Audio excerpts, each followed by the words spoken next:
Yes, fellas, what going on? Game one of the NBA Finals is in the books, and boy, what a game it was! The Celtics roared back from behind.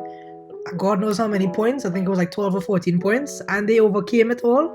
And they stole game one at home, not at home, on the road against the Warriors in the Oracle Arena. But yeah, it's your boy Shivs. I joined with Brandon as always. Brandon, what going on, bud? I am cool, bro. I still trying to find words to describe how you're going to the fourth quarter with a 12-point lead and end up losing the game by 12 points. I'm still trying to find the words for it, but I guess as we go through this recording here, we'll find words for it. I'm speechless though. There was literally a point where I just had my phone in my hand and I was just staring at the screen like, what am I watching right now, host? I'm a temporary Golden State fan for this series because after what Boston did to Miami, especially how Marcus Smart been talking in the game one of the finals. I'm a big Warriors fan going into this, and midway through the third quarter, I was like, yeah, this game is done, dusted in the books.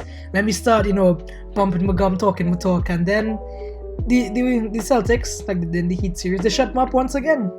So how did this happen, Brandon? Tell me how this happened. Well, I only have two words for your show. Fourth quarter.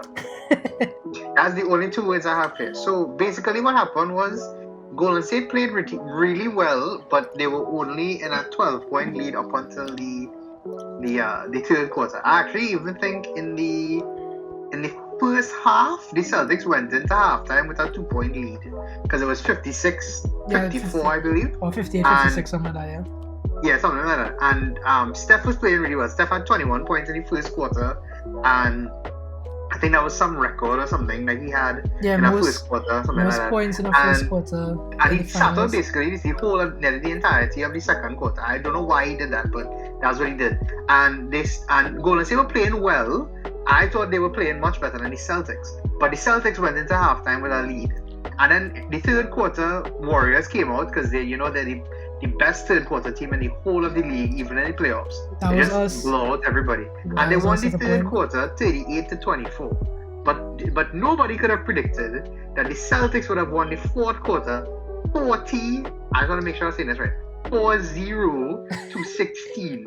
A 24-point disparity in the fourth quarter shift. I think it was an NBA record. It tied the record. In fourth quarter. It tied the record in the finals. It tied the record or whatever. Yeah, it was so absurd.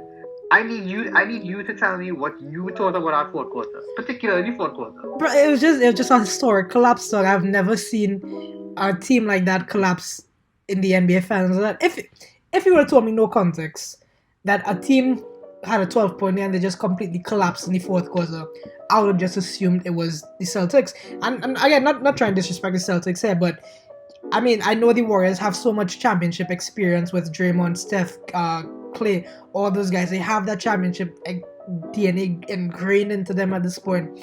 They've been to 6 finals in 8 years? So I would expect them to know when to step it up in the finals because they've been there, they've done that. The Celtics, nobody on the Celtics prior to this game has played in the NBA Finals before.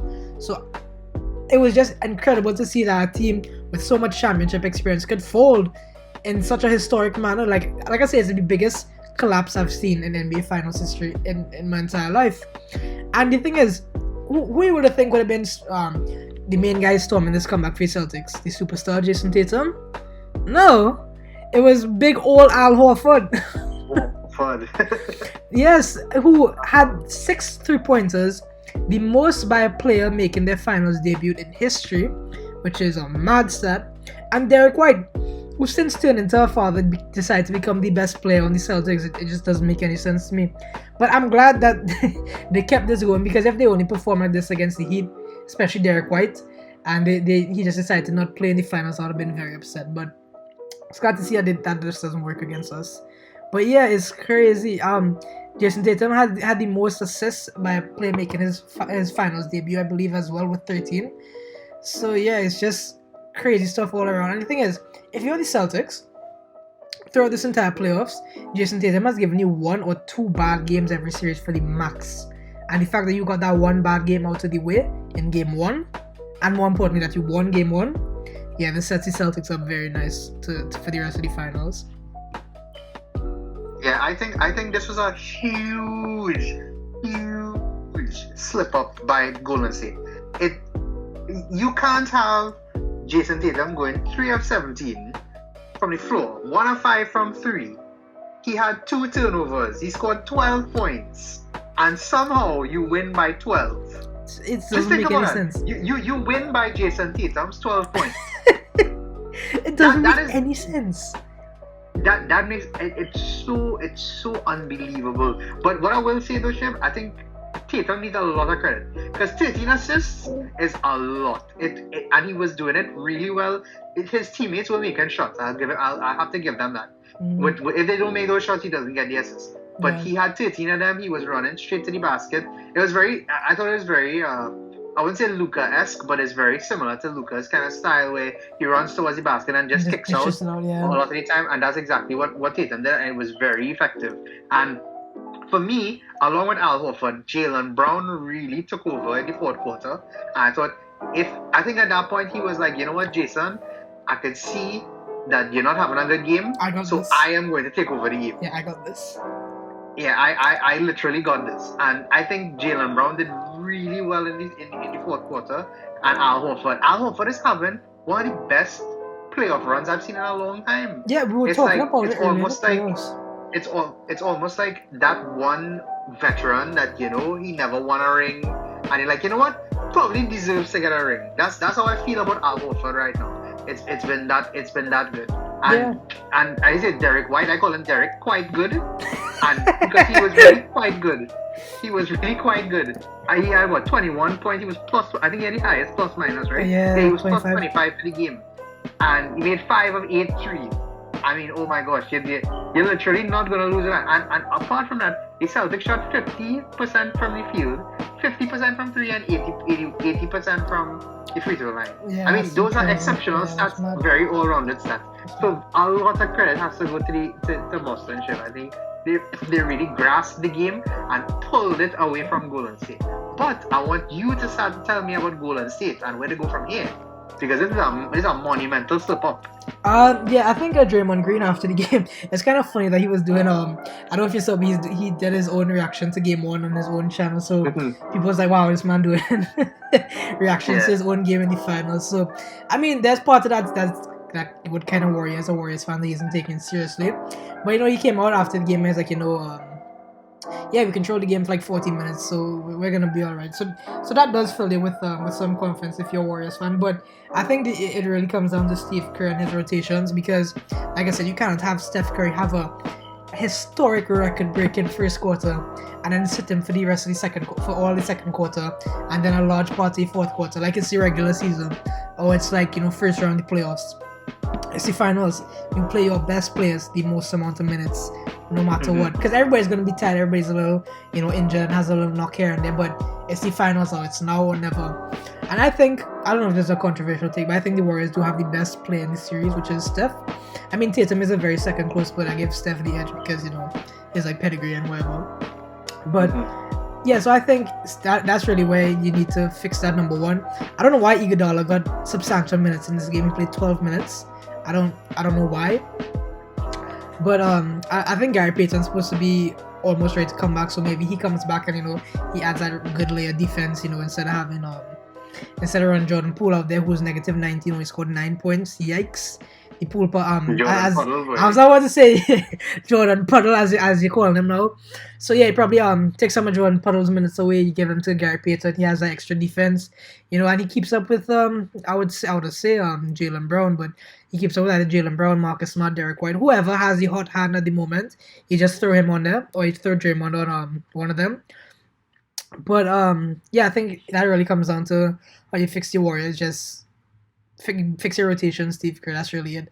Because it's kind of interesting. This playoff range has become which team has the hotter 3-point night. And the Warriors probably started this. And it'd be kind of funny if this is how the end, quote unquote, end, by getting outshot from 3 by another team. But I think when you have some of the best shooters in the entirety of basketball, you're going to be fine, especially if this is the era in basketball we're in right now. So yeah, I think you just fix your rotations. Once Steph gets hot, once Clay eventually does get hot, and maybe Jordan Puddle here and there, you're gonna be alright. And when you have Draymond playing his great defense, yeah, Kevin Looney, who only had 9 rebounds this game, I mean, it's still alright. But you probably need a little more rebounds from him on the offensive glass when and if the Celtics do decide to miss shots. But yeah, I think that's really how you kind of fix your Warriors. Yeah, well, what do you think? How do you think the Warriors should fix themselves going into game 2? I feel, and this might sound real strange, Joshua, but I feel like the Warriors did not score. This sounds really simple, but I just don't think they scored enough. Like I said, they were trailing at halftime, and then the only real time I actually thought they were actually going to run away with the game was during the third quarter, because they only won the first quarter by 4 points, and then the third quarter I was like, oh well, this might be the end of the game here, and I feel like they took their foot off the gas after the first quarter, and they should have continued trying to pile on. I really think resting Steph for the majority of the second quarter was a total mistake. Yeah. I think Steph should have played at least half of the second quarter, and probably the first half of the second quarter, because I think Kerr sat him as the second quarter started, if I remember carefully. Yeah. So what I think he should have done is let him continue to play and then rest him for the second half of the second quarter, because Steph was on a tear. He was at 21 points. He was shooting. He was being really efficient, and I really thought he should have continued to play. And then when Jordan Poole is only giving you, what was it, 12 points? 9 points, I think. 9 points, 12 points. Yeah, you're not. What was it? 9 points. Sorry, you're not, and making two of 7. That is not gonna cut it. So I think Golden State definitely needs to work on their efficiency. You can't have Draymond taking 12 shots. Yeah. Oh Jesus, I didn't talk about that. Yeah, and I also think that was due to the Boston game plan, because when most of Draymond's shots, I remember a few of the threes, they were open threes, and they were like, you know what, Draymond, shoot, please shoot, because there's a high chance that you're not gonna make this shot, so please shoot. They almost dared him to shoot. So something has to work out. I don't know if Steve Kerr needs to bring back Gary Payton, because he didn't play at all. So I think he probably needs to come back in, and they need to figure out something, because if Boston plays anything similar to that and Tatum plays better than he played, I am really worried about Golden State after that game. Yeah, me too. But what was I gonna say about? Yeah, right. So talking about Steph Curry's minutes. So what Steve Kerr normally does is he plays Steph Curry the full first quarter and the full third quarter, and then you rest him for the first 6 minutes of the second and fourth quarters, and that's just not going to cut it at this point, as we can clearly see. So I think, yeah, you said it perfectly. Especially if Steph is coming off that first quarter, you let him play the first 6 minutes of the second quarter at least, and then rest him till halftime. And then I think then you rest him the first few minutes of the third quarter, and then just probably let him play the rest of the game at that point. And you play the last half of the third quarter and the entirety of the fourth quarter, unless, you're up by like. The thing is, because it's such a weird league, it's just whoever gets hot quicker. Even if you have a 15-20 point lead, it mightn't be enough, because that's just a couple of 3-pointers and you're back in the game already, So that's just the crazy way of basketball we live in now. Yeah, because if you look at it too, right? Like Andrew Wiggins shot 8 of 15, which is over 50%, right? Steph was 12 of 25, which is pretty good, almost 50%. Clay was 6 of 14, which wasn't too bad. Yeah. Right? And then you're looking at Otto Porter, who did 4 or 5 from 3. Iguodala was 3 or 4. Like, it's not that the team wasn't efficient. It's just that I just feel like, especially in the fourth quarter shift, like that, I was so disappointed in the fourth quarter from Golden State. They literally look like, like when your big brother playing you in any game, and just beat it down on you. And like you score a goal and then he hits you like 20 and you end up losing. Like, that is literally what I thought it looked like. Like, they just big brother them.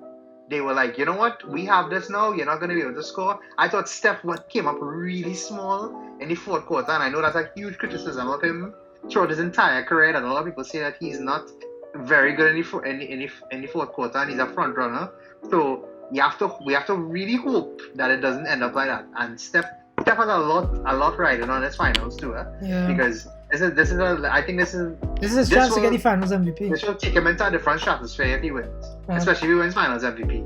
Yeah, because I mean, if he gets this ring, he goes level with LeBron, and he gets the only silver he's been missing, which is the Finals MVP. And I don't see anybody on this team stopping him from getting the Finals MVP, to be honest, because there's no KD this time.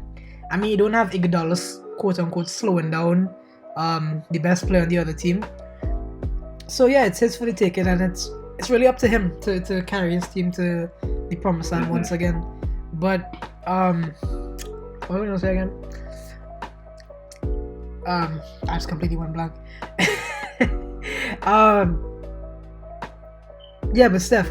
So if he's going to do it, he needs to do it better, and I think he gets kind of hunted on defense a lot of times, which is a kind of iffy thing to say. So you probably need to. I think probably throwing Gary Payton in there is probably the best thing to help the Warriors, because you throw Gary Payton in there with maybe the lineup would probably be him, Clay, Draymond Wiggins, and well, Steph, yeah. So you run that lineup, and yeah, that kind of does hide Steph's deficiencies on defense.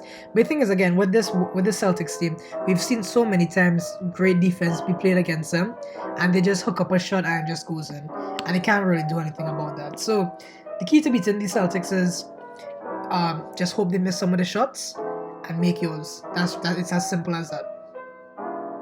Yeah, I think I don't know. I feel like there's a lot more to come from Golden State. I feel like I think they thought that the Celtics were gonna let them win, and that's just how it went. So I didn't see more urgency from the team in the next game. Yeah, so I don't remember what I was gonna say. The fourth quarter reminded me a lot of was it game 5 with the Celtics? Not Celtics, the Mavericks and the Warriors, where the Mavericks are up huge, and then everybody just kind of put in the team to just run out the garbage time. Yeah. And these Warriors were kind of coming back into it, and then Jason Kidd was like, alright, now Luka, go finish the job. And then they were still scoring a little bit, but Luka was keeping them above water, and then Klay Thompson went in, then Steph Curry went in, and they ended up fighting and ended up making it really close. So I can't remember exactly when Steph and them came back into the game, but if you're Steve Kerr and you're seeing your team basically throwing away a lead and kind of collapsing, you need to throw on your best players and tell them just finish your job and get us the win.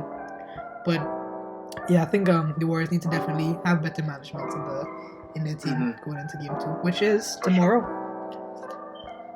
Tomorrow. Yeah. So tomorrow 8, I think, yeah. 8 hour time. 8 hour time, yes. So we have a quick score prediction from it tomorrow. What's gonna happen tomorrow? Oh boy. Who's gonna go off? I am going to say that the Warriors win 112 to 105. Ooh. I said the Warriors win. That's a good defense, I was gonna say 125, but that feels like too much. The Warriors win 106 to 99. We have the same disparity, but it's just different scores. Yeah. So yeah, that's cool. Yeah, we have a 7-point win for Golden State, but just a different score. So yeah, I mean, hopefully we'll have to see. I think Tatum will have a huge game though, because after that first game, I can't see him making less than 20 for the rest of the series. Yeah, that's what I say. He has 1 to 2 bad games max per series, and he got that one game out of the way quickly. So hopefully he doesn't have another bad game if you're a Boston fan. Yeah. But yeah, with that being said, guys, thanks for watching as always. It's been your boy Shivs and Brandon. Catch you guys later. Later, guys.